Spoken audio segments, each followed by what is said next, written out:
English sentence में verb जो है सबसे मुख्य चीज़ होता है।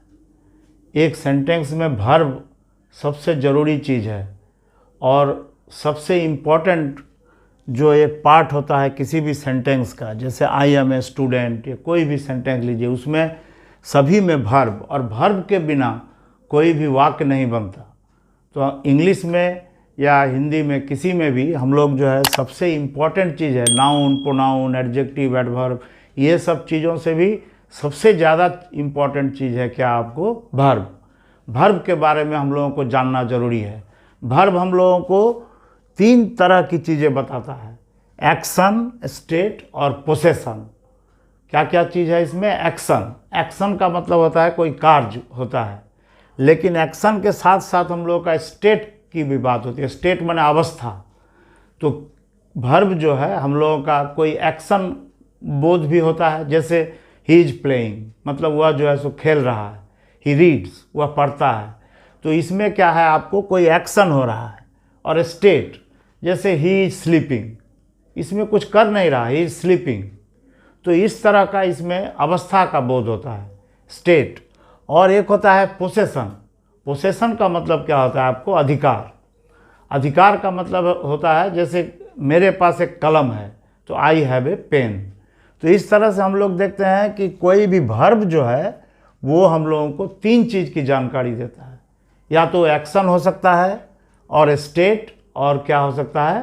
पोसेशन, अधिकार क्षेत्र। तो हम लोग सबसे पहला वर्ब जो है, सबसे छोटा और सबसे इम्पॉर्टेंट, सबसे मैंने शॉर्टेस्ट जिसको कहते हैं, और सबसे इम्पॉर्टेंट वर्ब जो है और बेसिक, सबसे आधारभूत चीज़ है जिसके बिना सेंटेंस बनाना ही मुश्किल है, वो वर्ब है बी वर्ब। इसको हम लोगों को सबसे पहले जानना पड़ेगा, बी वर्ब क्या है। तो बी वर्ब हम लोगों का, बी का मतलब होता है हिंदी में होना। ये बेस वर्ब है इसका बी। जैसे हम लोग जानते हैं, जैसे मान लीजिए कि प्रेजेंट फॉर्म इसका एम इज आर होता है। इस वर्ब का, बी वर्ब का present form am is are. जैसे मान लीजिए कि आप जानते हैं किसी का प्रेजेंट फॉर्म, जैसे ईट का क्या होता है? ईट। उसके बाद दूसरा V2 एट होता है। ईट माने खाना, एट माने खाया। V3 माने पास्ट पार्टिसिपल रूप क्या होता है आपको? ईटेन। उसके बाद मान लीजिए प्रेजेंट पार्टिसिपल क्या होता है आपको? ईटिंग।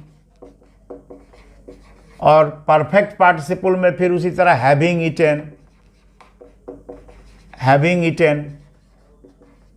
और फ्यूचर में क्या होता है? जैसे विल ईट, है ना। इस तरह से विल लगा करके हम लोग जो है सो वर्ब लगा देते हैं।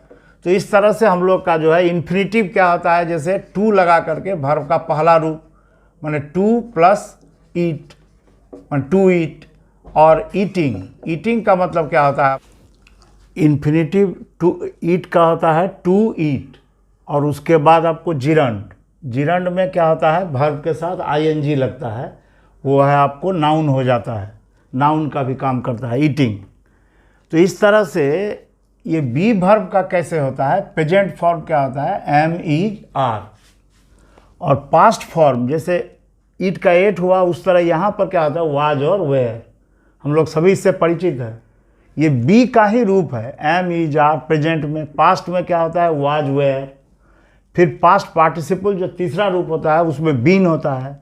और प्रेजेंट पार्टिसिपल रूप क्या है बी का? बीइंग। और परफेक्ट पार्टिसिपल होता है हैविंग बीन। और फ्यूचर होता है विल बी। और आपको इन्फिनिटिव क्या होता है? टू बी, टू लगकर बी वर्ब। और जिरंड क्या होता है? बीइंग। जैसे being rude is not good, मतलब जैसे नाउन का काम कर रहा है कि किसी का भी ज़्यादा जो है आपको र्यूड होना, ये क्या होता है? बढ़िया नहीं है, अच्छा नहीं है। जो खराब व्यवहार करता है आदमी के साथ, र्यूड, तो वो यहाँ पर नाउन का काम कर रहा है। तो इस तरह से ये रूप जो है आपको याद रखना पड़ेगा बी वर्ब का। कोई भी ट्रांसलेशन बनाने के लिए, कोई भी चीज़ में हम लोग सारे चीज़ का यूज करते हैं। हम लोग जानते हैं am is are, was were. जैसे देखिए यहाँ पर एक सेंटेंस है, सी इज ए गर्ल। तो सी इज ए गर्ल क्या है? इसका मतलब क्या हुआ? ये आपको जो है सी इज ए गर्ल या she was a girl, I am a student. तो ये सब चीज़ क्या है? अच्छा, ये स्टेट है, स्टेटिव जिसको बोलते हैं हम लोग। अच्छा, पहले ये भी याद रखिए कि ये वर्ब जो है इरेगुलर वर्ब है। दो तरह का वर्ब होता है, जैसे रेगुलर और इरेगुलर। जिसमें ईडी लग जाता है लास्ट में उसको बोलते हैं रेगुलर, लेकिन इसमें तो ईडी लगा नहीं है। बी का क्या होता है प्रेजेंट में, एम इज आर। तो अब हम लोग किसके साथ क्या लगाते हैं, आई के साथ एम लगाते हैं, ही के साथ ईज लगता है, और आर किसके साथ लगता है, प्लूरल के साथ और यू के साथ। ठीक उसी तरह आपको जो है आई और ही के साथ वाज लगता है, और बाकी सब के साथ क्या लगता है, वेयर। यू के साथ, दे के साथ ये क्या लगता है, वेयर लगता है। तो इस तरह से हम लोग जानते हैं, जैसे आई एम, ही इज, और यू के साथ आर, दे के साथ, कोई प्लूरल के साथ जैसे बॉयज, इसके साथ भी आर लगता है, और यू के साथ जैसे वेयर लगता है, दे के साथ वेयर, आई और ही के साथ वाज या Ram, third person singular number और के साथ सब के साथ वाज लगता है। तो यहाँ पर हम देख रहे हैं कि इस तरह से हम लोग किस तरह से इसका व्यवहार करते हैं। जैसे देखिए, एक हेल्पिंग वर्ब के रूप में भी इसको हम लोग व्यवहार करते हैं, जैसे ही इज़ प्लेइंग। अब देखिए, जैसे कि यहाँ पर क्या है, ही इज़ प्लेइंग, तो यहाँ पर आप देखिए इसको क्या बोल रहे हैं हम लोग, ही इज़ प्लेइंग। यहाँ पर मेन वर्ब है आपको प्ले, और यहाँ पर ये इसका हेल्पिंग वर्ब है, इसकी सहायता कर रहा है। तो इसको हम लोग हेल्पिंग वर्ब भी बोलते हैं, इसको ऑक्सिलरी वर्ब भी बोलते हैं। इसको हम लोग क्या बोलते हैं, हेल्पिंग वर्ब,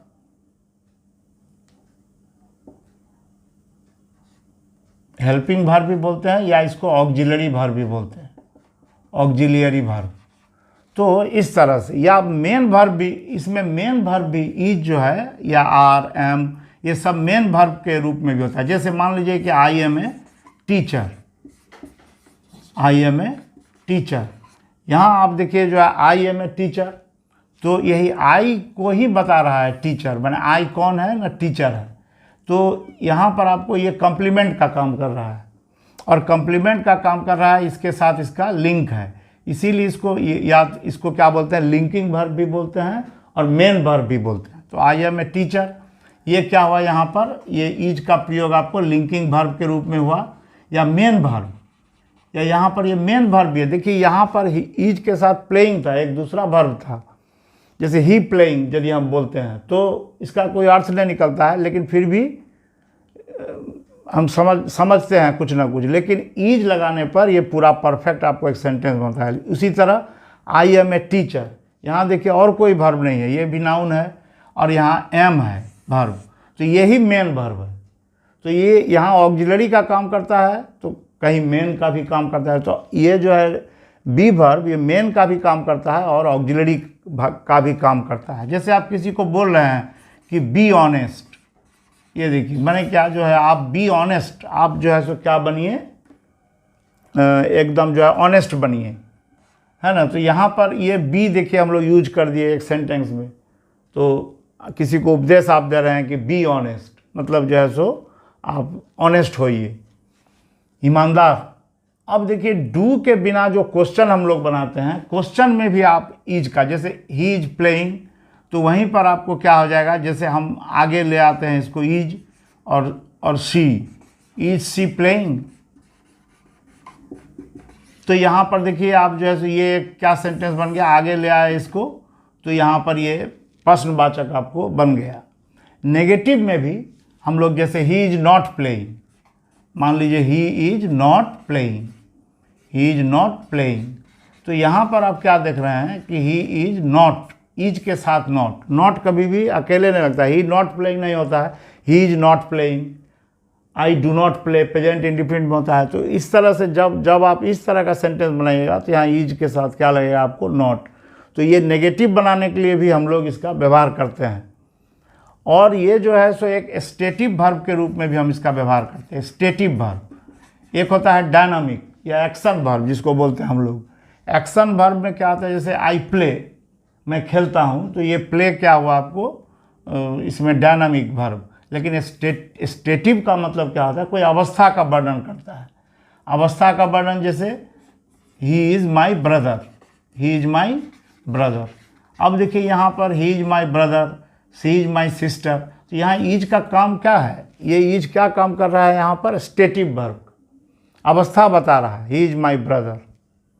यहाँ पर आपको जो है फिर आप जो है सो यहाँ पर इस तरह से आप बना सकते हैं कोई क्वेश्चन टैग। जैसे मान लीजिए कि आज बहुत गर्मी लग रही है आपको, क्वेश्चन, तो आप क्या बोलते हैं, it's hot, it's hot, comma दे करके is not it, isn't it. तो इस तरह से हम लोग देख रहे हैं कि यहाँ इज का प्रयोग हम लोग कैसे कर रहे हैं। इट इज़ हॉट माने यहाँ पर भी हुआ इट इज, तो इसको शॉर्ट फॉर्म में लिखे हम लोग। तो क्वेश्चन में, क्वेश्चन टैग में जिसको बोलते हैं हम लोग, क्वेश्चन में ये टैग, जहाँ पर यहाँ यदि आपको सीधा देते जैसे इट्स हॉट, तो यहाँ पर is not it, not hot यदि देते तो इज इट, इस तरह से हम लोग लिखते। यहाँ यदि अफर्मेटिव है तो यहाँ पर आपको नेगेटिव होगा। तो इस तरह से है। जैसे ये एक इरेगुलर वर्ब भी है। इरेगुलर का मतलब क्या होता है, जिसका बदल जाता है, प्रेजेंट और पास्ट में बदलता है रूप। जैसे देखिए ईट का एट हो गया, ईटेन हो गया, इसको बोलते हैं क्या आपको, इरेगुलर वर्ब। तो जैसे किसी में यदि मान लीजिए जैसे आस्क है, आस्क में ईडी लग गया, फिर दूसरे में भी ईडी लग गया, ये जो ईडी लगता है जिसमें, उसको क्या बोलते हैं हम लोग, रेगुलर। लेकिन यहाँ तो रेगुलर नहीं है, यहाँ एम इज आर के साथ वाज वेयर है। तो ये क्या हो गया आपको, एक इरेगुलर वर्ब है। इसको हम लोग क्या बोलते हैं, इरेगुलर। और बी वर्ब के साथ कभी भी आप वर्ब का पहला रूप नहीं दे सकते हैं। जैसे कभी भी आप ऐसे नहीं लिख सकते हैं कि आई एम रीड, ये आई एम रीड कभी नहीं होगा। तो यहाँ पर क्या होना चाहिए, आई रीड, प्रेजेंट इंडेफिनिट में। लेकिन इस तरह से यहाँ जो है आपको कभी भी ये बी वर्ब के साथ वर्ब का पहला रूप नहीं बैठता है। लेकिन पहला रूप बैठेगा यदि क्या हो गया आपको, इन्फिनिटिव, टू बी होता है। लेकिन am is are was were ऐसा नहीं होता है, ही इज रीड ऐसा हम लोग नहीं बोल सकते हैं कभी भी। पैसिव वॉइस में भी हम लोग इज का करते हैं। जैसे ही ईट से मैंगो, हम लोग यदि लिखते हैं इस तरह, ही ईट से मैंगो, तो इसका जब हम लोग पैसिव बनाते हैं तो क्या होगा आपको, mango is eaten by him. तो मैंगो इज ईटेन यहाँ पर है क्या है, जो मैंगो इज ईटेन क्या हो गया आपको जो है, यहाँ पर देखिए ईज लगा। तो इस तरह से ईज आर व्यवहार करके हम लोग बहुत सारा सेंटेंस बना सकते हैं। तो इसी को हम लोग बोलते हैं बी वर्ब, माने मेन और सबसे जो है आपको प्राइमरी ऑक्सिलरी इसको बोलते हैं। प्राइमरी ऑक्सिलरी में भी आपको इसको बोलते हैं हम लोग, जो हेल्पिंग वर्ब भी हो जाता है, मेन वर्ब भी है, दोनों रूप में ये काम करता है आपको। फिर बीन कैसे पार्टिसिपल बनाते हैं, जैसे क्या मान लीजिए कि जैसे he has been reading, he has been reading, यहाँ देखिए बीन लगा, he has been reading for 2 hours, for 2 hours. तो इस तरह से यहाँ देखिए बीन का प्रयोग हुआ। हैविंग बीन, कुछ करने के बाद, बीइंग, बीइंग का मतलब होता है कुछ करके, बीइंग इस तरह होकर, वहाँ पर हम लोग बीइंग लगाते हैं। विल बी, फ्यूचर में जैसे क्या होगा, जैसे मान लीजिए आप किसी को बोल रहे हैं ही will be at home, he will be at home. तो अब देखिए यहाँ पर हम लोग क्या लगाए, ही विल बी इज नहीं होगा, ही विल बी एट होम। यहाँ देखिए बी वर्ब हम लोग लगाए। तो इस तरह बी का बेस वर्ब तो बी है, लेकिन ये बदलते रहता है। किसी का कभी आई के साथ लगा तो आई एम, हाँ ही इज, फिर यू और प्लूरल के साथ आर, इस तरह से। और यहाँ पर देखिए विल जब होगा तो will be, he will be at home, he will be at library, he will be at school. तो इस तरह से क्या होता है, यहाँ पर हम लोग जो है सो इसको हम लोग फ्यूचर में भी इस तरह व्यवहार कर सकते हैं, विल बी दे करके। तब ये विल के बाद बी लग जाता है वर्ब। अच्छा, उसका इन्फिनिटिव होता है, जैसे टू बी और not to be, that is the question, to be और नॉट टू बी। तो इस तरह से ये टू बी, ये जो है होना, इस तरह से हम लोग इसका व्यवहार करते हैं इन्फिनिटिव में भी, जो टू बी और not to be, to be और not to be is the question. ये देखिए इस सेंटेंस में इज द क्वेश्चन, ये हैमलेट का जो है सो बहुत प्रसिद्ध डायलॉग है इसमें, टू बी और नॉट टू बी, क्या करें ना करें, इस तरह से मैंने ये कन्फ्यूजन प्रकाश कर रहा है। तो टू बी, ये देखिए यहाँ पर टू बी है क्या आपको जो है कोई इन्फिनिटिव के रूप में हम लोग टू बी का यूज कर सकते हैं। तो और जिरंड में भी हम लोग बीइंग यूज कर सकते हैं। जिरंड वर्ब प्लस आईएनजी होता है तो वर्ब भी है, आईएनजी लग गया। Being rude is not good, being arrogant is not good. तो इस तरह से आप बोल रहे हैं क्या, जैसे बीइंग, हाँ एरोगेंट, एरोगेंट का मतलब क्या होता है आपको, जो बहुत जो माने गर्व करता है, माने गर्व नहीं, माने खराब अर्थ में जो है बीइंग एरोगेंट, हाँ being arrogant is not good. कोई ज़्यादा जो है सो गर्व करता है और उसको एरोगेंट बोलते हैं, जो अपने पर ज़्यादा अभिमान करता है, जो बहुत गुमान करता है, तो being arrogant is not good. Arrogant होना कभी भी ये नहीं। तो यहाँ देखिए आपको जिरंड के रूप में इसमें बीइंग का व्यवहार हुआ। तो अब देखिए एक बी वर्ब है, उसका कितने तरीके से हम लोग, जैसे being tired I sat down, मतलब क्या हुआ आपको, जो हम टायर्ड हो करके बैठ गए। Being tired I sat down, I sat down. तो आप देखिए इसमें देखिए बीइंग टायर्ड, मैं टायर्ड हो करके, इस तरह हम लोग व्यवहार किए इसको, being tired I sat down. तो इस तरह से कौन टायर्ड हुआ, तो यहाँ पर जो है सो आई, तो बीइंग टायर्ड है ना। तो इस तरह से बीइंग जो है आपको, मैंने कहने का मतलब बीइंग का मतलब भी एक तरह से ईज है, मैंने होना। तो इस तरह से हम लोग कोई भी चीज़ होकर, being tired I sat down, मैं बैठ गया। तो इस तरह से आप देख रहे हैं कि ईज, एम, आर का विभिन्न तरीके से व्यवहार हो रहा है। ये छोटा सा वर्ब, लेकिन जिसका व्यवहार आपको जो है पूरे इंग्लिश में और हर एक सेंटेंस लिखने में इसका व्यवहार होता है। तो सबसे शॉर्टेस्ट है और सबसे बेसिक वर्ब है यही। इसी में देखिए आपको कितना वर्ब मिल गया, और ये वर्ब जो है हम लोग बेसिक से इसको याद करेंगे। उसके बाद जो है फिर बेसिक और प्राइमरी ऑक्सिलरी है। प्राइमरी में जो हेल्पिंग वर्ब है सब में तो हम लोग लगाते ही हैं। प्राइमरी ऑक्सिलरी में फिर हैव, हैज, हैड भी है। हैव का पास्ट टेंस हैड होता है। फिर एक डू, डिड, डन है, उस पर भी हम लोग विचार करते हैं।